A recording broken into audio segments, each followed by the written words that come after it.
Welcome to our comprehensive guide on Plus500 versus eToro platform features.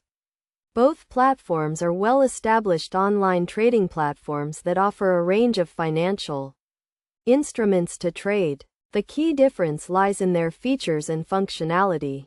Firstly, let's look at the user interface. Plus500 offers a more straightforward and simple interface that is easy to navigate, even for beginners. On the other hand, eToro has a more complex interface with a wide range of features and tools that can be overwhelming for new users. In terms of trading instruments, eToro offers a wider range of assets including stocks, commodities, currencies, and cryptocurrencies.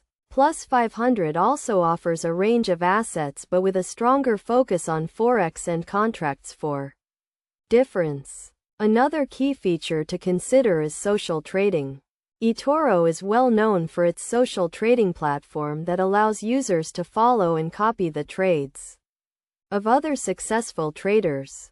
Plus500 does not offer social trading but instead focuses on providing a more traditional trading experience. When it comes to fees and commissions, both platforms offer competitive pricing. However, eToro charges a wider range of fees including spreads, overnight fees, and withdrawal fees.